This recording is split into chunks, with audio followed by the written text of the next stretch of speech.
بسم اللہ الرحمن الرحیم الحمد للہ رب العالمین والصلاة والسلام علی سید المرسلین وعلی آلہ واصحابہ اجمعین. قال اللہ تبارک وتعالی اعوذ باللہ من الشیطان الرجیم. بسم اللہ الرحمن الرحیم. الف لام را کتاب احکمت آیاتہ ثم فصلت من لدن حکیم خبیر. اللہ تعبدوا الا اللہ اننی لکم منہ نذیر وبشیر وان استغفروا ربکم ثم توبوا الیہ یمتعکم متاعا حسنا الی اجل مسمی ویؤت کل ذی فضل فضلہ وان تولوا فانی اخاف علیکم عذاب یوم کبیر. الی اللہ مرجعکم وهو على كل شيء قدير. صدق اللہ العظیم. محترم ناظرین، آج آپ کی خدمت میں ہم 12واں پارہ لے کر حاضر ہوئے ہیں. اس میں انشاءاللہ ہم سورہ ہود پڑھیں گے اور پھر سورہ یوسف. آئیے سب سے پہلے ہم سورہ ہود کے الگ الگ رکوع میں جو مضامین بیان ہوئے ہیں اس کا خلاصہ پڑھ لیتے ہیں، اس کے مطالب پر ایک نظر دوڑا لیتے ہیں اور اس کے بعد پھر کچھ خاص آیات پڑھیں گے انشاءاللہ. سورہ ہود یہ مکی صورت ہے اور اس کے الفاظ یہاں سے شروع ہوتے ہیں کہ الف لام را. یہ حروف مقطعات ہے جس کے معنی صرف اللہ کو معلوم ہے، یا یہ کہ رسول اللہ کو بھی معلوم تھا لیکن امت کو نہیں بتائے گئے. فرمایا کتاب احکمت آیاتہ، یہ قرآن وہ کتاب ہے جس کی آیات کو محکم بنا کر پیش کیا گیا پہلے، پھر اس کے بعد فصلت، پھر اس کی تفصیل بیان کی گئی. یعنی پہلے وہ آیات آئیں جن میں مختصراً لیکن بڑے جامع مضامین تھے، توحید، رسالت، آخرت، مرنے کے بعد کیا ہوگا، شرک کیا ہے، شرک کے نقصانات کیا ہیں، اس پر بات ہوئی. ثم فصلت، پھر اس کے بعد اللہ تبارک و تعالیٰ نے اس کی تفصیلات بھی بیان فرمائی. اور معلوم ہے یہ کتاب کس کی طرف سے ہے، ایک ایسی ذات کی طرف سے ہے جو سب سے زیادہ حکمت والا اور سب سے زیادہ باخبر ہے. اس کی دعوت کیا ہے؟ اللہ تعبدوا الا اللہ. اس قرآن کی دعوت اور اس کا پیغام یہ ہے کہ تم ایک اللہ کے علاوہ کسی اور کی عبادت نہ کرو، توحید پر قائم رہو. اور رسول کی طرف سے چونکہ یہ قرآن پیش کیا جا رہا ہے، یہ قرآن پہلے قرآن پر اللہ کے رسول پر اترا، تو اللہ کے رسول کے بارے میں بھی یہ کہہ دیا گیا کہ آپ لوگوں کے سامنے اعلان کریے کہ میں تو تمہیں ڈرانے اور تمہیں بشارت دینے آیا ہوں. اس بات سے ڈرانے آیا ہوں کہ اگر تم اللہ کی عبادت نہیں کرو گے، اللہ کے احکامات کی پابندی نہیں کرو گے تو تمہارا انجام کیا ہونے والا ہے. اور اس بات کی بشارت دینے آیا ہوں کہ اگر تم نے اللہ کو مان لیا، اسی کی عبادت کی، اس کے احکامات پر سر تسلیم خم کیا، تو پھر تمہارے لیے اس دنیا میں بھی خوشخبری ہے اور آخرت میں بھی خوشخبری ہے. پھر یہ دعوت ہے کہ انستغفروا ربکم، اے لوگو اپنے رب سے مغفرت چاہو. تم سے گناہ سرزد ہوتے رہتے ہیں، اس لیے بار بار اپنے رب سے مغفرت چاہتے رہو، اسی کی طرف رجوع کرو، اس سے توبہ کرو. وہ تمہیں ایک مقررہ مدت تک، ایک متعینہ مدت تک تمہیں ڈھیل دے دے گا، تمہیں عیش و آرام کی زندگی دے دے گا، تم یہاں سکون سے رہو گے اور ہر شخص کو اپنا جو بھی فضل والا ہے اس کا فضل اس کو ملتا ہے. وَإِن تَوَلَّوْا فَإِنِّي أَخَافُ عَلَيْكُمْ عَذَابَ يَوْمٍ كَبِيرٍ. لیکن اگر تم منہ پھیرتے ہو، روگردانی کرتے ہو تو یاد رکھو کہ مجھے کوئی پرواہ نہیں ہے، یا اللہ کو تمہاری اس نافرمانی سے کوئی پرواہ نہیں ہے، بلکہ مجھے اس بات کا ڈر ہے کہ تمہیں ایک سخت دن ایسا آنے والا ہے جب تم پر عذاب آئے گا۔ وَإِلَى اللَّهِ مَرْجِعُكُمْ، اور تم اسی کی طرف رجوع کیے جاؤ گے، اسی کی طرف لوٹ کر جانا ہے تمہیں۔ وَهُوَ عَلَى كُلِّ شَيْءٍ قَدِيرٌ، اور وہ ہر چیز پر قادر ہے وہ ذات، اس لیے اسی کی عبادت کرو، اس کا لحاظ رکھو، اس کے احکامات کی پابندی کرو، اس کے سامنے سر تسلیم خم کر دو۔ اس کا پیغمبر، اس کا رسول آ چکا ہے، اس کی کتاب آ چکی ہے، تو اس کے سامنے سر جھکا دو، مان لو، یہی تمہاری بھلائی کے لیے بہتر ہے، ورنہ ایک دن اس کے پاس جاؤ گے تو پھر تم کیا جواب دو گے۔ یہ گویا سورہ ہود کی ابتدائی چند آیات تھیں جو قرآن کی اصل دعوت کی طرف اشارہ کرتی ہیں، اس لیے اس کی وضاحت آپ کے سامنے کر دی گئی۔ اب اس کے بعد 12واں پارہ جو شروع ہوتا ہے تو یہاں سے شروع ہوتا ہے کہ وَمَا مِن دَابَّةٍ فِي الْأَرْضِ إِلَّا عَلَى اللَّهِ رِزْقُهَا وَيَعْلَمُ مُسْتَقَرَّهَا وَمُسْتَوْدَعَهَا كُلٌّ فِي كِتَابٍ مُبِينٍ، کہ زمین میں جتنے بھی جاندار ہیں سب کا رزق اللہ کے ذمے ہے، اس لیے کسی کو اپنے رزق کے بارے میں بہت زیادہ پریشان ہونے کی ضرورت نہیں ہے۔ آج انسان جو اشرف المخلوقات بنایا گیا تھا، یہ اتنا جلد باز، اتنا ناشکرا اور اتنا کمظرف نکلا کہ دیگر مخلوقات کے مقابلے میں سب سے زیادہ اگر روزی کے متعلق پریشان ہے تو یہ انسان پریشان ہے۔ اور بسا اوقات یہ اتنا پریشان ہوتا ہے کہ اسی روزی کی تلاش میں یہ اپنے انسانی بھائیوں کا قتل بھی کر جاتا ہے، ایسا ناشکرا، ایسا کمظرف ہے۔ جبکہ پوری کائنات میں آپ غور کریں گے جتنی بھی مخلوقات ہیں وہ سب اپنی اپنی روزی کے لیے مطمئن ہیں اور اللہ انہیں دیتا ہے۔ پھر اس کے بعد جو آیات آئی ہیں اس رکوع میں، وَهُوَ الَّذِي خَلَقَ السَّمَاوَاتِ وَالْأَرْضَ فِي سِتَّةِ أَيَّامٍ وَكَانَ عَرْشُهُ عَلَى الْمَاءِ، یہاں اللہ تبارک و تعالیٰ کی شان، اس کی قدرت کا بیان ہے کہ اس کی کیسی عظیم ذات ہے، کیسی عظیم قدرت ہے کہ اس نے 6 ایام میں، 6 مراحل میں یہ سارے زمین و آسمان کو وجود بخش دیا۔ تو کچھ لوگوں کو یہ اعتراض ہو سکتا تھا کہ جب یہ کائنات نہیں تھی تو خدا کہاں تھا، اس کا اقتدار، اس کی حکومت کہاں چلتا تھا؟ تو بتا دیا گیا کہ وَكَانَ عَرْشُهُ عَلَى الْمَاءِ، اس کا عرش، اس کا اقتدار پانی پر تھا۔ جب اس کائنات سے پہلے پانی ہی پانی تھا تو اللہ تبارک و تعالیٰ کا حکم وہاں چلتا ہے، اس کا اقتدار وہاں نافذ تھا۔ لِيَبْلُوَكُمْ أَيُّكُمْ أَحْسَنُ عَمَلًا، یہ اللہ تبارک و تعالیٰ نے اس لیے کیا ہے، یعنی یہ وجود اس لیے بخشا ہے زمین و آسمان کا، تاکہ انسانوں تمہارا امتحان لے سکے۔ یہ خدا کا کریشن پلان ہے، اس پر غور کیجئے، خدا کا تخلیقی منصوبہ کہ زمین و آسمان کو، چاند سورج ستاروں کو، پوری کائنات کو اے انسانوں تمہارے لیے بخشا ہے، تم وجہ تخلیق کائنات ہو۔ کیوں؟ کیونکہ تمہیں اس پوری کائنات کا دولہا بنایا اور تمہارا امتحان مقصود ہے کہ تم اللہ کے حضور امتحان دو گے۔ تم اچھے اعمال کرتے ہو یا برے اعمال کرتے ہو، تم سچائی کی راہ اپناتے ہو یا برائی کی راہ اپناتے ہو، تم سچ بولتے ہو یا جھوٹ بولتے ہو، تم حق کا ساتھ دیتے ہو یا باطل کا ساتھ دیتے ہو، تم ایک خدا کو تسلیم کر کے اس کی عبادت و بندگی کرتے ہو یا ہزاروں کروڑوں لاکھوں انسانوں یا دیگر مخلوقات کی پوجا کرتے ہو، اپنے باطل معبودان کی پوجا کرتے ہو۔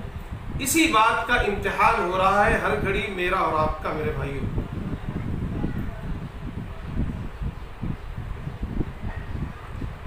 پھر اس کے بعد رکوع نمبر 2 میں ایک انسان جو بڑا جلد باز، بڑا کمظرف، بڑا کچ فہم ہے، اس کا بیان ہے کہ وہ جب اللہ تبارک و تعالیٰ کی طرف سے کوئی رحمت آتی ہے تو وہ اس پر اترانے لگتا ہے، لیکن جب کوئی پکڑ آتی ہے تو پھر وہ ہائے افسوس کرنا شروع کر دیتا ہے، یعنی تھوڑے میں ہی یہ آپے سے باہر ہو جاتا ہے۔ کیسا کچ فہم ہے، سوائے ان لوگوں کے جو صبر کرتے ہیں، ثابت قدم رہتے ہیں اور نیک اعمال کرتے ہیں، ان کے لیے اجر عظیم۔ پھر اس بات کا بیان ہے کہ حضرت محمد مصطفیٰ صلی اللہ علیہ وسلم اللہ کے سچے رسول ہیں، قرآن اللہ کا سچا کلام ہے، اس لیے کسی کو نہ نبی کی نبوت میں شک ہونا چاہیے، نہ قرآن کے کلام ربی ہونے میں کوئی شک ہونا چاہیے۔ پھر ایک آیت آئی ہے کہ من کان یرید حرث الدنیا من کان یرید الحیات الدنیا وزینتها نوفی الیہم اعمالہم، کہ اے لوگوں یہ طے کر لو کہ تمہیں دنیا چاہیے یا آخرت چاہیے۔ جو لوگ صرف دنیا تلاش کرتے ہیں ہم انہیں دنیا پہ خوب بھر کر دیتے ہیں، پورا دیتے ہیں، لیکن جنہیں صرف دنیا کی تلاش ہے وہ یہ جان لیں کہ آخرت میں ان کو کچھ ہاتھ آنے والا نہیں ہے۔ اس لیے بندوں کو چاہیے، اللہ کے خاص بندوں کو، کہ وہ دنیا کے مقابلے میں آخرت کو ترجیح دیں اور آخرت کی نیکی، آخرت کی بھلائی، آخرت کی نعمتوں کی تلاش میں رہیں اور خدا کو راضی کرنے کی کوشش کریں، دنیا کو خود بخود مل جائے۔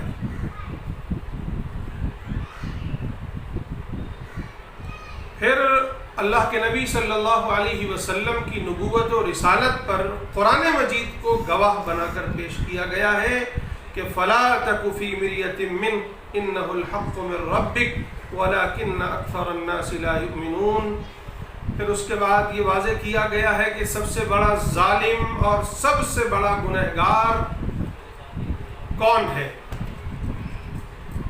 فرمایا وَمَنْ أَظْلَمُ مِمَّنْ افْتَرَى عَلَى اللَّهِ كَذِبًا، جو اللہ پر جھوٹ گڑھے، جھوٹ باندھے، اس سے بڑا ظالم کوئی نہیں ہو سکتا۔ یعنی جو جھوٹی نبوت کا دعویٰ کرے اس سے بڑا ظالم کون ہوگا؟ جو اپنی باتوں کو اللہ کی طرف منسوب کرے کہ یہ اللہ کی باتیں ہیں، اس سے بڑا ظالم کون ہوگا؟ اس لیے محمد الرسول اللہ صلی اللہ علیہ وسلم ایسا نہیں کر سکتے ہیں۔ لیکن پھر جو لوگ نبی کی نبوت کو ثابت ہو جانے کے بعد، دلائل کے واضح ہو جانے کے بعد قبول نہ کریں اور یہ کہیں کہ یہ اللہ کا نبی نہیں ہے، وہ بھی گویا اللہ پر جھوٹ باندھ رہے ہیں۔ یہ سب ایک دن اللہ کے حضور پیش کیے جائیں گے، پھر گواہان یعنی فرشتے انہی کی آنکھوں کے سامنے کھڑے ہو کر گواہی دیں گے کہ ہاں یہ وہ لوگ ہیں جو جھوٹ بولا بھی کرتے تھے اور اللہ پر جھوٹ گڑھا بھی کرتے تھے، نبیوں کو جھٹلایا کرتے تھے۔ تو فرمایا الا لعنت اللہ علی الظالمین، ایسے ظالموں پر اللہ کی لعنت ہے۔ پھر اس کے بعد سعادت مند لوگوں کا، اچھے لوگوں کا ذکر ہے، اور پھر ایک مثال دی گئی ہے کہ اچھے لوگوں اور برے لوگوں میں کی مثال کیا ہے۔ فرمایا ان الذين آمنوا وعملوا الصالحات واخبتوا الى ربهم اولئك اصحاب الجنہ، جو لوگ ایمان لاتے ہیں، نیک عمل کرتے ہیں، وہ جنتی ہیں، وہ جنت میں رہیں گے۔ ان کی مثال، ان دونوں کو مثال یعنی ظالموں کی، نافرمانوں کی اور ایمان والوں کی، سعادت مند لوگوں کی، اچھے لوگوں کی مثال ایسی ہے مثل الفریقین کالاعمی والاصم والبصیر والسمیع۔ ان کی مثال ان کی ہے کہ جو اندھے ہوں، بہرے ہوں، اور جو دیکھنے والا ہو اور سننے والا ہو، ان دونوں کی مثالیں ہیں کہ جو لوگ حق پر ہیں، سچائی کو قبول کرتے ہیں، سچائی کو دیکھتے ہیں، سچائی پر چلتے ہیں، وہ گویا آنکھ والے ہیں، سننے والے ہیں، سمجھنے والے ہیں، اور جو لوگ سچائی سے آنکھیں موند لیتے ہیں، منہ پھیر لیتے ہیں، وہ گویا اندھے ہیں، بہرے ہیں۔ هل يستویان مثلا، دونوں برابر نہیں ہو سکتے، ہرگز نہیں ہو سکتے دونوں برابر۔ انی افلا تذکرون، اے لوگو کیا تم اب بھی نصیحت حاصل نہیں کرتے؟ پھر اس کے بعد اس رکوع میں یعنی رکوع نمبر 3 اور 4 میں حضرت نوح علیہ السلام کی کا جو قصہ ہے ان کی قوم کے ساتھ، کہ انہوں نے 950 سال تک اپنی قوم کو دعوت دی، توحید کی دعوت دی، مرنے کے بعد ان کے پاس کیا ہونے والا ہے اس کی دعوت دی، انہیں بھلائی کا حکم کرتے رہے، برائیوں سے روکتے رہے، اور 1-2 دن نہیں بلکہ 950 سال تک دعوت دیتے رہے۔ نتیجہ یہ ہوا کہ قوم نے جھٹلایا، سرکشی کی، مذاق اڑایا اور آپ کو طرح طرح سے اذیتیں دی۔ نتیجہ یہ ہوا کہ اللہ کی طرف سے عذاب آیا، اور ایسا خطرناک عذاب آیا کہ اس روئے زمین پر اس وقت جتنے انسان تھے سوائے ایمان والوں کے جو حضرت نوح علیہ السلام کی کشتی میں سوار ہو گئے تھے، ان کے علاوہ سب کے سب ہلاک ہو گئے۔ تو 3 اور 4 میں اس واقعے کا بیان ہے۔ اگر ہم اس واقعے میں غور کریں تو جو سبق ہمیں ملتا ہے، جو نصیحت ہمیں ملتی ہے، وہ یہ کہ حضرت نوح کی دعوت بھی توحید کی دعوت تھی، کیونکہ حضرت نوح بھی اسلام ہی کے پیغمبر تھے، اللہ ہی کے پیغمبر تھے، اور ان کا دین بھی اسلام تھا، توحید تھا، وہ بھی توحید ہی کی دعوت دے رہے تھے۔ فرمایا انی لکم نذیر مبین، اے لوگو میں تمہارے لیے کھلا ہوا ڈرانے والا ہوں، تم ایک اللہ ہی کی پوجا کرو، ایک اللہ ہی کی عبادت کرو، اس کے علاوہ کسی اور کی عبادت نہ کرو، کیونکہ مجھے ڈر ہے کہ ایک دن تمہیں سخت عذاب پکڑ لے گا۔ معلوم یہ ہوا کہ نبی یا داعی کا کام یہ ہے کہ وہ توحید کی دعوت دے اور لوگوں کو آگاہ کرے، ڈرائے کہ دیکھو ایک اللہ کو مان لو، اسی کی عبادت کرو، اسی کی بندگی کرو، اس کے ساتھ کسی کو شریک نہ ٹھہراؤ، ورنہ اللہ کا عذاب آئے گا، پھر اس عذاب سے تمہیں کوئی بچانے والا نہیں ہے۔ پھر ہوا یہ کہ ان کی قوم کے سرداران جو تھے وہ مخالف ہوئے، پہلے جو کمزور لوگ تھے وہ تو آپ کے ساتھ آئے، لیکن سرداران، پھر آپ کی بیوی، آپ کا بیٹا، یہ سب آپ کے نافرمان ہوئے، اور اللہ کا عذاب آیا، سب کے سب زبردست طوفان آیا اور سب کے سب ہلاک ہوئے۔ پھر رکوع نمبر 5 میں اللہ تبارک و تعالیٰ نے قوم ہود کا بیان فرمایا ہے کہ وَإِلَىٰ عَادٍ أَخَاهُمْ هُودًا قَالَ يَا قَوْمِ اعْبُدُوا اللَّهَ مَا لَكُم مِّنْ إِلَٰهٍ غَيْرُهُ، کہ اللہ تعالیٰ نے حضرت ہود علیہ السلام کو قوم عاد کے پاس بھیجا، انہیں بھی یہی حکم دیا کہ جا کر توحید کی دعوت دو۔ کیا؟ یا قوم اعبدوا اللہ ما لکم من الہ غیرہ، اے میری قوم اپنے رب کی پوجا کرو، اپنے رب اللہ کی عبادت کرو، جس کے علاوہ تمہارا کوئی معبود نہیں ہے۔ تم اسے، اگر تم کہاں اس پر چھوٹ کرتے ہو، یعنی اسے چھوڑ کر دوسروں کی طرف کہاں جاتے ہو۔ یا قوم لا اسألکم علیہ اجرا، اے میری قوم میں اس بات پر تم سے کوئی اجر نہیں چاہتا، کوئی اجر کا سوال نہیں کرتا۔ یعنی داعی، اس سے معلوم یہ ہوتا ہے کہ داعی کا کام یہ ہے کہ وہ توحید کی دعوت دیتا جائے اور اس پر کسی اجر کا ثواب، کسی اجر کی امید مدعو سے نہ رکھے، بلکہ اس اپنے اجر کی امید اپنے اللہ سے رکھے، کسی اور سے نہ رکھے۔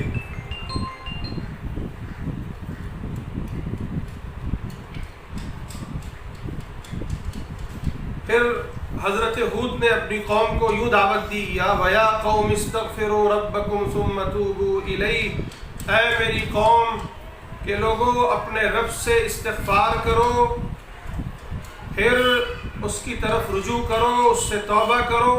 جب استغفار کرو گے، اپنے گناہوں سے معافی مانگو گے، کفر سے، شرک سے، چوری سے، ہر طرح کے پاپوں سے، تو پھر اللہ تم پر یرسل السماء علیکم مدرارا، تم پر بارش نازل فرمائے گا، وَيَزِدْكُمْ قُوَّةً إِلَىٰ قُوَّتِكُمْ، تمہیں اور طاقتور بنا دے گا، تمہیں یہ نہ خطرہ ہو کہ ہماری طاقت ختم ہو جائے گی۔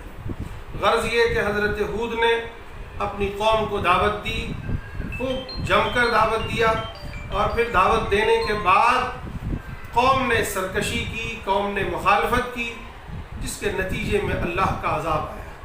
کہ وہ قوم ہے جسے اللہ تبارک و تعالیٰ نے ہلاک کر دیا۔ قوم نوح کے بعد اسے ہلاک کیا اور کہہ دیا گیا وَتِلْكَ عَادٌ جَحَدُوا بِآيَاتِ رَبِّهِمْ وَعَصَوْا رَبَّهُمْ وَأُتْبِعُوا فِي هَذِهِ الدُّنْيَا لَعْنَةً وَيَوْمَ الْقِيَامَةِ، اس دنیا میں بھی ان کے لیے لعنت اور آخرت میں بھی ان کے لیے لعنت۔ أَلَا إِنَّ عَادًا كَفَرُوا رَبَّهُمْ، یہ کیوں ہوا کہ اے لوگوں سن لو کہ قوم عاد نے اپنے رب کا انکار کیا، اپنے رب کا انکار کیا، اپنے رب کے ساتھ کفر کیا، اپنے رب کے احکامات کو تسلیم نہیں کیا، اس کے نبی کو، اس کی کتاب کو ٹھکرا دیا۔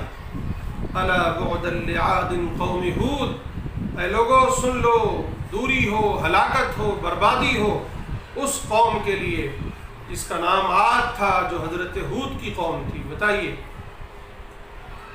یعنی اس سے یہ بات واضح ہوتی ہے کہ نبیوں کی دعوت کے نتیجے میں اگر قوم سرکشی کرتی ہے، قوم انکار کرتی ہے، قومیں مذاق اڑاتی ہیں انبیاء کا، تو پھر اللہ کا عذاب آتا ہے۔ اس کے بعد قوم سمود کا بیان ہے کہ وَإِلَىٰ ثَمُودَ أَخَاهُمْ صَالِحًا، ان کی بھی دعوت دیکھیے آپ، یا قوم اعبدوا اللہ ما لکم من الہ غیرہ، یہاں بھی اللہ کا نبی توحید کی دعوت دے رہا ہے۔ معلوم یہ ہوا کہ دعوت کی سب سے پہلی بنیاد یہ ہے کہ داعی اپنے مدعو کو توحید کی طرف بلائے، توحید کا قائل کرے۔ اگر وہ توحید کا قائل ہو گیا تو گویا دعوت کا مرحلہ آگے بڑھ گیا۔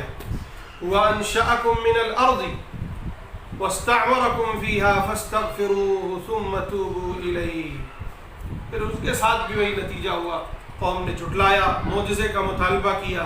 ایک کھلا ہوا معجزہ یہ ہوا کہ اللہ تبارک و تعالی سے حضرت صالح نے دعا کی تو ایک پہاڑ سے ایک حاملہ اونٹنی نکل آئی جس کے پیٹ میں بچہ تھا، پھر اس نے آ کر کے یہاں جنا، اور پھر ایک شاندار اونٹنی جو خالص اللہ کی آیت، اللہ کی نشانی تھی، لیکن قوم نے جھٹلایا، اس اونٹنی کو ذبح کر دیا، اور نتیجہ یہ ہوا کہ ان پر بھی اللہ کا عذاب آیا اور سخت عذاب آیا،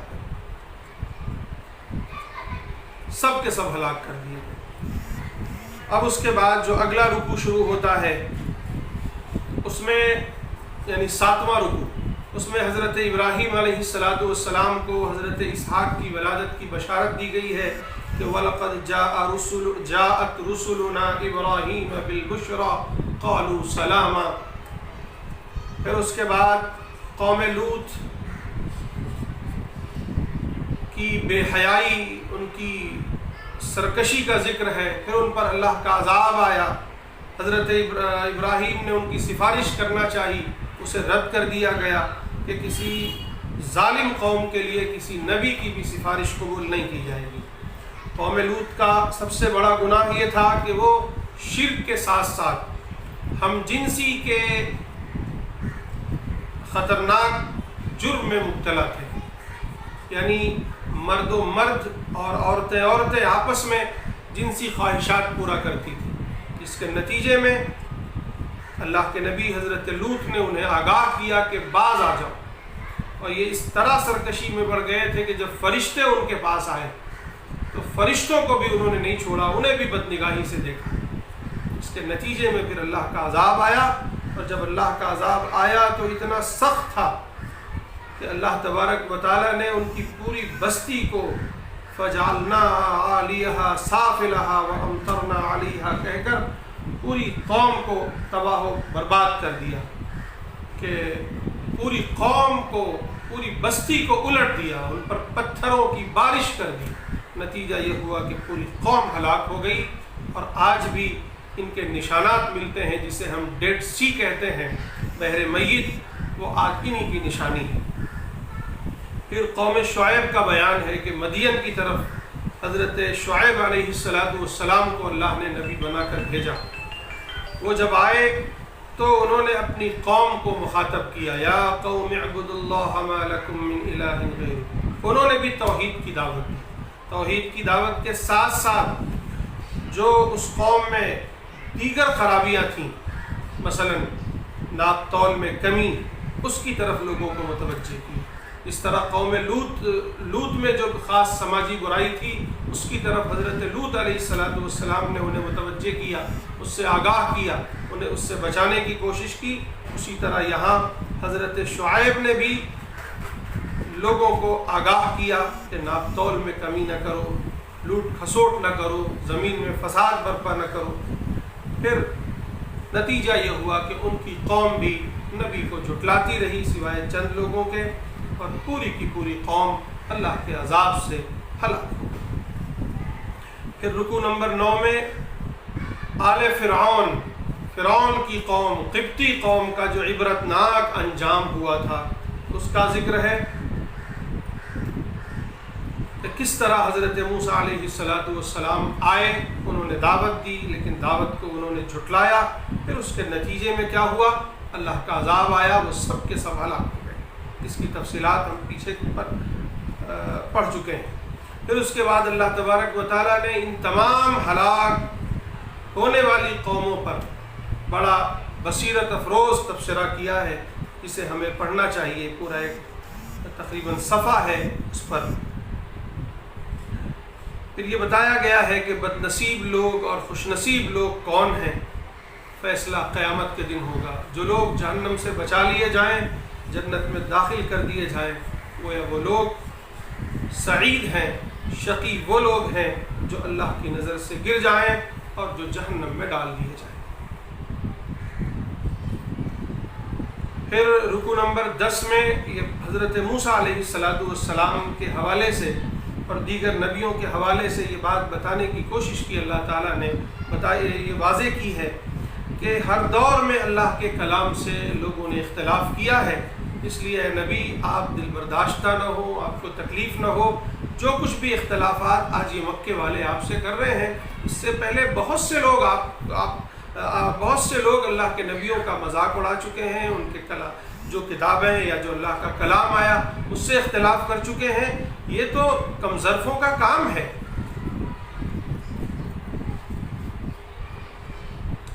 پھر اس کے بعد اہل ایمان کو مشکل وقت میں کیسے رہنا ہے، کس طرح ثابت قدم رہنا ہے، کچھ ہدایات ہے کہ فاستقم کما امرت ومن تاب معك ولا تطغوا انه بما تعملون بصير ولا تركنوا الى الذين ظلموا فتمسكم النار وما لكم من دون الله من اولياء ثم لا تنصرون واقم الصلاة طرفي النهار وزلفا من الليل ان الحسنات يذهبن السيئات ذلك ذكرى للذاكرين واصبر فان الله لا يضيع اجر المحسنين۔ کہ لوگو اے نبی آپ جم جائیے جیسا کہ اللہ نے آپ کو کہ نبی کو بھی حکم ہے اور ہمیں بھی ہے۔ ومن کما امرت ومن تاب معك، جو لوگ توبہ کرتے ہیں آپ کے ساتھ، ولا تطغوا، اور سرکشی اختیار نہ کرو۔ جو کچھ بھی تم کا عمل کرتے ہو اللہ اس سے اچھی طرح باخبر ہے، اسے دیکھ رہا ہے۔ ظالموں کی طرف متوجہ نہ ہو، ظالموں پر بھروسہ نہ کرو، ان کا ساتھ نہ دو، ورنہ آگ تمہیں پکڑ لے گی، تمہیں جہنم کے عذاب سے کوئی بچا نہیں سکے گا۔ نماز کو قائم کرو، طرفی النہار، دن کے دونوں وقتوں میں، گویا فجر کی طرف اور عصر کی طرف اشارہ ہے، وَزُلَفًا مِّنَ اللَّيْلِ، رات کے وقت یعنی عشاء کی طرف بھی اشارہ ہے، وَاصْبِرْ، اور صبر سے کام لیجیے، فَإِنَّ اللَّهَ لَا يُضِيعُ أَجْرَ الْمُحْسِنِينَ، کہ بے شک اللہ تعالیٰ محسنوں کا اجر ضائع نہیں کرے گا۔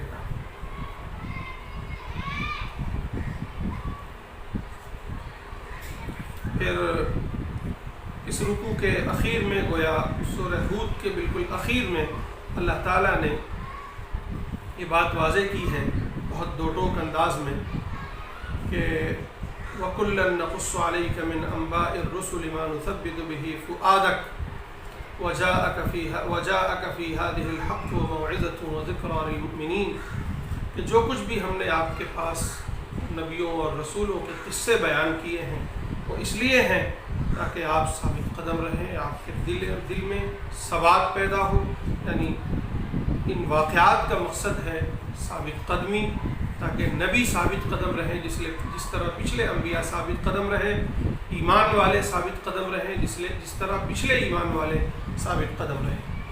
اور یہ جو کچھ آپ کے پاس آیا ہے یہ سچائی ہے، نصیحت ہے اور لوگوں کے لیے خیر خواہی ہے ایمان والوں کی۔ اور ان لوگوں سے کہہ دیجئے جو ایمان نہیں لاتے ہیں، اعملوا علی مکانتکم انا عاملون، تم اپنی جگہ عمل کرو، ہم اپنی جگہ عمل کرتے ہیں، تم اپنی جگہ رہ کے انتظار کرو، ہم اپنی جگہ انتظار کرتے ہیں، دیکھتے ہیں اللہ کا فیصلہ اس کے ساتھ کیا ہونے والا ہے۔ وہ دو ٹوک اعلان کر دیا گیا ہے کہ عمل کرنا ہے کرو، نہیں کرنا ہے مت کرو، انتظار کریں گے۔ اگر تمہیں لگتا ہے کہ اللہ کا عذاب ہمارے ساتھ ہے، اس کا بھی انتظار کریں گے، اور اگر تمہیں یہ نہیں لگتا کہ تمہارے ساتھ اللہ کا عذاب نہیں ہے، تم پر اللہ کا عذاب نہیں آئے گا، تو انتظار کریں گے۔ ٹھیک ہے۔ وَلِلَّهِ غَيْبُ السَّمَاوَاتِ وَالْأَرْضِ، اور اللہ ہی کے لیے ہے زمین و آسمان کا سارا غیب۔ وَإِلَيْهِ يُرْجَعُ الْأَمْرُ، سارے کے سارے معاملات اسی کی طرف لوٹتے ہیں، سارے لوگوں کو وہیں لوٹنا ہے۔ اس لیے اسی کی عبادت کیجئے، اسی پر بھروسہ رکھیے، جو کچھ بھی تم عمل کرتے ہو اس سے اللہ غافل نہیں۔ یاد رکھو انسانوں کہ اللہ نے تمہیں پیدا کیا ہے تو تم ہر لمحے اس کی نگاہ میں ہو، جو کچھ بھی کرتے ہو اس کے خلاف کرتے ہو یا اس کے لیے کرتے ہو، سب کچھ وہ دیکھ رہا ہے۔ اس لیے تمہیں اس بات کا ہر لمحے احساس ہونا لازم ہے کہ میرا رب مجھے دیکھ رہا ہے۔ اب اس کے بعد سورہ یوسف ہے جو مکی صورت ہے۔ سورہ یوسف بڑی اہم صورت اس لحاظ سے ہے کہ یہاں احسن القصص کا بیان ہے۔ احسن القصص حضرت یوسف علیہ السلام کے قصے کو قرآن نے سب سے خوبصورت قصہ قرار دیا کہ یہ سب سے خوبصورت قصہ ہے، اور بالتفصیل تقریباً ایک پارے تک محیط ہے یہ پوری صورت۔ پورے ایک پارے میں یہ اس صورت میں حضرت یوسف علیہ السلام، ان کے والد، ان کے بھائیوں، اور پھر مصر کی جو صورتحال تھی اس سے ان تمام تفصیلات کا بیان ہے جو حضرت یوسف علیہ السلام کے قصے کا حصہ ہے۔ حضرت یوسف علیہ السلام کے قصے کو اگر مختصراً ہم سمجھنا چاہیں، جو نئے ساتھی سن رہے ہیں یا جن کے سامنے حضرت یوسف کا قصہ نہیں ہے، وہ اتنا سمجھ لیں کہ حضرت ابراہیم علیہ السلام کے ایک بیٹے حضرت اسماعیل تھے، ایک بیٹے حضرت اسحاق تھے۔ حضرت اسحاق کے ایک بیٹے ہوئے حضرت یعقوب، اور پھر حضرت یعقوب کے جو ہے 12 بیٹے تھے، ان میں سے 10 بیٹے ایک دوسری ماں سے تھے اور 2 بیٹے ایک دوسری ماں سے تھے۔ وہ جو 2 بیٹے تھے اس میں حضرت یوسف اور بنیامین تھے۔ اب چونکہ وہ چھوٹے بھی تھے، بڑے نیک اور صالح بھی تھے، دوسری بیوی سے تھے، اور دوسرے بھائی ہٹے کٹے تھے، نوجوان تھے، اور ذرا اس طرح کے معصوم بھی نہیں تھے، تو حضرت یعقوب کو اپنے چھوٹے بیٹوں سے زیادہ محبت تھی، جیسا کہ عام طور پر ہر ماں باپ کو اپنے چھوٹے بچوں سے زیادہ محبت ہوتی۔ کچھ محبت تھی جس کا اظہار وقفے سے ہوتا رہتا تھا۔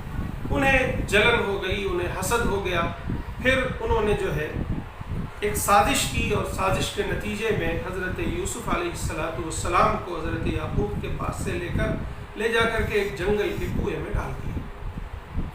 اب جب کنویں میں ڈال دیا اور واپس آ کر کے والد کو یہ کہہ دیا کہ ہم جنگل میں شکار کے لیے کھیلنے کودنے گئے تھے، وہاں آپ کے بیٹے کو بھیڑیے نے کھا لیا۔ پھر وہ یہاں آ گئے، بات آئی اور آئی گئی ہو گئی، اور پھر تھوڑی دیر بعد، کچھ دنوں بعد یا تھوڑی دیر بعد جو ہے وہاں سے اس کنویں کے پاس سے ایک قافلہ گزرا، اور اس نے دیکھا کہ وہاں ایک بچہ ہے اس کنویں میں، وہاں سے بچے کو نکالا، لے جا کر کے مصر کے بازار میں بیچا۔ مصر کے بازار سے عزیز مصر اور اس کی بیوی نے خریدا اور وہ اپنے محل میں لے گئے۔ پھر وہاں ایک لمبا واقعہ ہے کہ وہاں حضرت یوسف جوان ہوئے، پھر ان کی بیوی کی نیت ان پر خراب ہوئی، اللہ نے حضرت یوسف کو ہر طرح کی شر سے، فتنے سے بچایا، اور پھر اس کے نتیجے میں ہوا یہ کہ ان پر جھوٹے الزامات لگا کر جیل میں ڈال دیا گیا۔ حضرت یوسف چونکہ پیغمبر تھے اس لیے جیل میں جب تک رہے دعوتی کام کرتے رہے، وہاں لوگوں کو توحید کی دعوت دیتے رہے، جیسا کہ ہم آگے پڑھیں گے ابھی انشاءاللہ۔ پھر ایک دن ایسا ہوا کہ بادشاہ نے جیل میں ہی 2 ساتھیوں نے حضرت یوسف سے خواب کی تعبیر پوچھی۔ حضرت یوسف نے بڑی شاندار تعبیر بتائی، اور وہ دونوں کچھ دنوں بعد جیل خانے سے رہا ہوئے، اور ان لوگوں کی تعبیر درست نکلی۔ تو ایک دن بادشاہ نے بھی ایک خواب دیکھا، اور اپنے درباریوں سے اس خواب کے بارے میں اس کی تعبیر کا سوال کیا۔